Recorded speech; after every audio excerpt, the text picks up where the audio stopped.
your Carter page, J.D. Gordon, none of them adequately disclosed their meetings with Russians until the press found out about it. What's going on? Nothing. You heard their statements. You heard Don Jr.'s statements that told you everything you need to know. He's not even a member of the administration. I mean, this is the shocking thing. Again, the amount of time you spend in desperation on a topic that has plummeted you to 13th place in viewership ranking across America. I mean, more people watch Nick at Night cartoons than CNN today. Our ratings are doing just fine. I mean, if you want to go there, 13th. Our ratings are doing just 13th. Fine. But what ratings Nick represent is that people 11. are interested in this. And our ratings Nick at Night is 11. that More Americans people are interested in this. Look, I'm more sure people are interested in cartoons than CNN. And that we've made the requisite statements. And in comparison to what other political candidates did, especially Hillary Clinton, it is very strange that CNN is obsessing on those who did nothing inappropriate and has nothing to say about people who are doing pay for play, who are involved in selling 20% of our uranium to Russia when their husband is getting a $500,000 speaking fee, who are in contravention of every classified information handling rule. Is it possible, Mr. Gorka, that your team is obsessed with the Clintons? No, we'd like you to actually do your job. And you know, you're not in the news business anymore. You used to be. You are in the attacking President Trump business. And it's sad. But we don't meet on the soil of foreign nations at their embassies to get opposition research. I mean, if you want to look at a real story, that's the story. Oh my gosh. If you want to look at a real story, the 126 leaks of national security importance in the first 125 days. I saw what you did yesterday with Kellyanne, 35 minutes on this one issue. Have you ever at CNN dedicated 35 minutes to the 126 leaks against this administration, 7 times the average of the leaks under the Obama administration, the Bush administration? Now that's a story worthy of CNN coverage. We obviously cover lots of things along the spectrum, but I know that you do what Kellyanne, hold on. The president has had 4 days now without an event on his public schedule. You've heard the reporting that there's a bunker mode in parts of the White House since the news of Donald Trump Jr. broke. I want you to be able to comment on that. Oh, absolutely. It's laughable. Your Chiron talked about a crisis. Your reporter talked about a bunker mentality. I actually work in the West Wing. I work in the White House. It is absolutely nothing of the kind.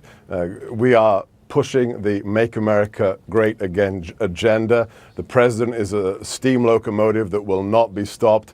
It's just fake news. I'm sad to see CNN fall to this. I know you want salacious, sensational coverage for your ratings, so your corporate sponsors and owners will have, more money. But that's not media. That's not reportage. It's just fake news. Okay. I'm just going to ignore the insults because I don't think it really gets us anywhere. Again. It's not about you. It's about actually having journalism back on TV. Okay. Where are the Walter Cronkites of yesteryear? This is just about ratings and money, and it's actually quite sad. And says that it ended up being about adoption, and then do you really want to talk? I thought we were going to talk about real issues, like what we're doing with our allies in France. I am going to ask you, but you're not being honest. You're not being upfront. Anderson, how many minutes are we in? Are you a TV producer now? You're concerned about how minutes we're talking? No, I'm just disappointed again that you're falling into the fake news trap. Okay. You're falling into the fake news trap again, and it's sad, Anderson. Okay. I mean, you're like shiny. You're shaking shiny objects to try to divert people, but I don't think viewers are really that easily diverted.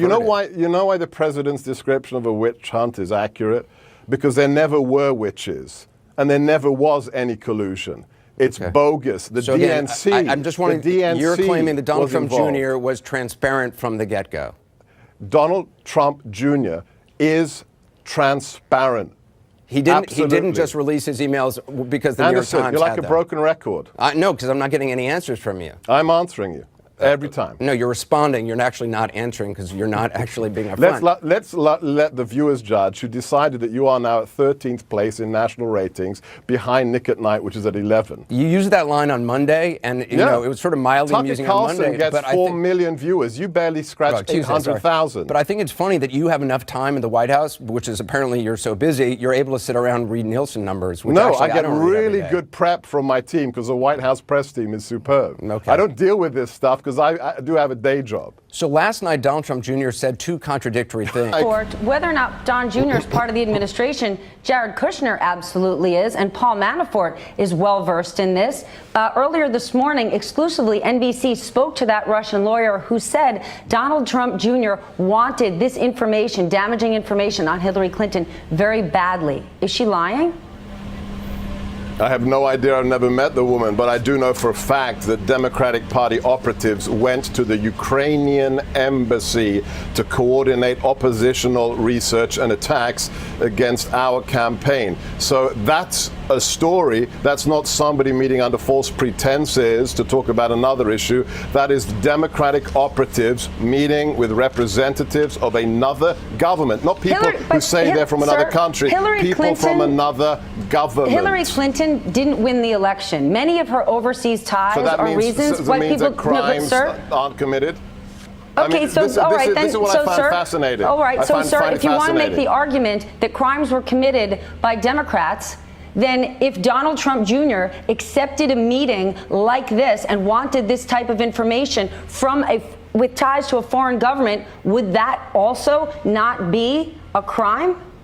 I'm talking about the fact that you had a presidential candidate called Hillary Clinton running for the highest office in this country and the most powerful office in the world when her husband was getting $500,000 speaking fees from the Russian government. Not meetings with Russian nationals, $500,000 worth of payment from Russia. Two wrongs don't make a right. So put Hillary Clinton. No, that's illegal. That's pay for play. That's pay for play. When you are having meetings with individuals who are giving you money and your wife is in control of the sale of 20% of can I finish? It's 20% of America's uranium to Russia. That's a story. Let's talk about that. Sir, back here, the reason we know about this is because Jared didn't disclose the meeting. If it was such a nothing burger, put it on your forms. So, number one, we have been in office for less than 6 months. In the first 125 days of this administration, there have been 126 leaks of national security information to the media. Now that's a story. That's illegal. That's felonious. But you want to talk about a 9-month campaign talk about some... Can I finish? Sir, do you think that people in the White House aren't leaking information? May I finish? Please. Can I finish? Now that's a story. 126 leaks, 7 times more than the Obama administration and 7 times more than the Bush administration.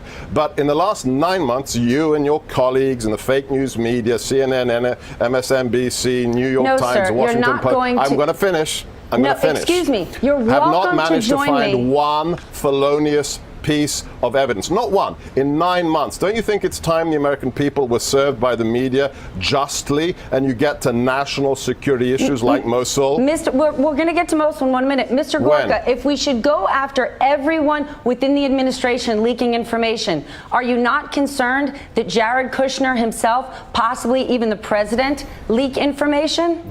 So you know who leaked the information? Do you have those identities? I'm asking you. Do you believe that... No, I'm asking you. Well, I can't answer that, sir. Do you know? I know that there are people. Why are you making I know those that there are statements? people within the White House who leak information on a regular basis. Well, that's impressive. You know more than we do inside the White House as to who's doing the leaking. Maybe you should talk to the authorities if you're in possession of felonious activity information. Leaking information isn't necessarily felonious. If it's national security, it absolutely is. And that's congressional data. 126 leaks of national security import. Or I didn't say that it was information regarding national security. Afterwards, the French, by the way, who think the policy is worrying and confused, said they thought your policy was to tear up the Iran deal or to look again at the Iran nuclear deal. Rex Tillerson had to say, no, I didn't say that. It just gives a complete picture of utter shambles in which people are constantly having to correct or misstatements or things that have been misunderstood. Is it everybody else's fault, never your own? No, not at all. It's just there is an agenda-driven distortion. I mean, come on, this is a media, mainstream media, that has accused us in the White House of being anti-Semitic and white supremacists. I mean, this is how bad it is. This is a White House where Jared Kushner, an Orthodox Jew, is key to the decision-making process, and you have the audacity as the mainstream media to talk about anti-Semitism. Right. That's why you want to spin it, and we're not going to stand for it. Is it the case you plan no action against the press? The press will carry on and do its job and be allowed to do its job exactly as it always has? Or are there measures you're intending to take? I'm just asking if there are measures. I mean, this is fake news. No, I mean, it's not news at all. I've asked the question. Fake news. Okay. You are implying that there's some dread intent. I'm asking because the president. Well, what are you positing? What are you positing? I'm asking if the president has any actions in mind. He said today it is out of control. We need to talk about this, and he hinted that he wasn't going to put up with it. Now, that might mean something as innocuous as I'm going to communicate with everybody via Twitter, or it might mean I'm going to think about other things I can do. Is it the latter, or is it the former? All it means is that we are going to continue to do what we did so very, very successfully, and the thing that put the former real estate billionaire into the White House, and which is to break your sense of monopoly on the news. The mainstream media no longer gets to monopolize news, and we are going to go straight to the audiences. Whether it's through Twitter, whether it's through YouTube, it doesn't matter. We are not going to put up with distortions and people who believe they have a monopoly on the truth simply because they have 60 years of a letterhead above them. Not going to happen. We're going to communicate with our audiences, domestic and international. That's all the president meant. That's what he meant. Sebastian Gorka, nice talking to you, and we don't like being quite so much the centre of attention. Thank you very much indeed. Thanks. And you guys played games about it and said it's not a ban. I could play you Sean Spicer right now, but you know it's true. And then the president decides to be honest about it this morning. That is spin. You are the purveyor of spin because that was your message, that it wasn't a ban and it was untrue. That's why I'm asking you. So I guess President Obama was also a purveyor of spin with that calculation, because the executive order is based upon the Obama White House analysis of the 7 nations of greatest concern for immigration into America. Well, is he a purveyor of spin, Chris? Well, that's an interesting question. And while isn't it? And while I like that you must get away from President Trump and his policy as quickly as possible and go to the bromide of blame Obama for everything. But if you look at that executive order, I'm sure you would, and eloquently so. However, the facts are not your friend here, because that move with the executive order from the Obama administration was about travel to those countries. It was about who's coming in and out and why. Your order is about Muslims, about targeting Muslims and keeping them out and allowing those who are not Muslim a carve-out to come in.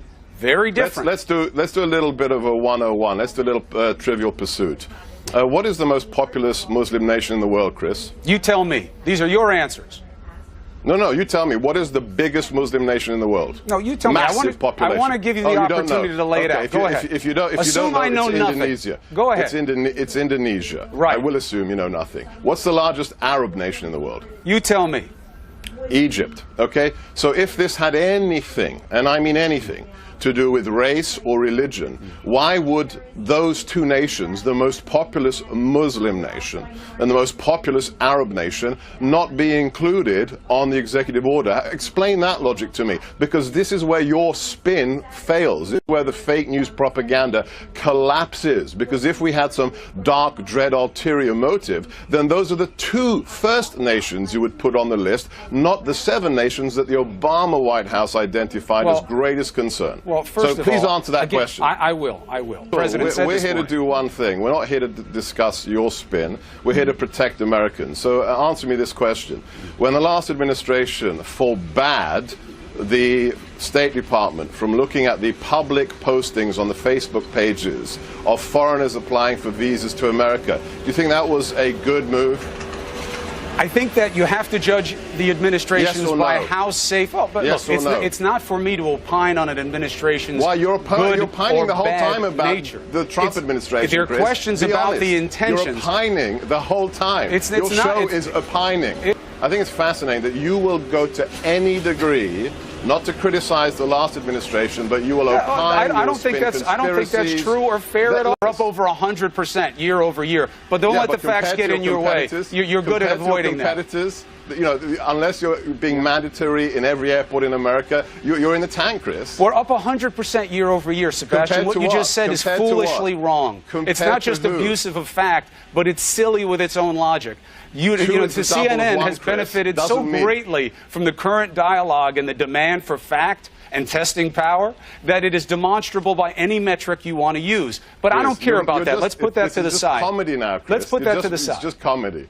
Well, look, you may think it's comedy, but I want to address things that really matter to people. Getting 2 views instead of 1 is a 100% increase, Chris. You know that, right? Excuse me? Getting 2 views instead of 1 is a 100% increase as well. I know, but that's not the numbers. Those aren't the numbers involved. But again, Chris, that's not the point. Games. You're playing games. Look, good try. Good try. I give you points for that, Sebastian.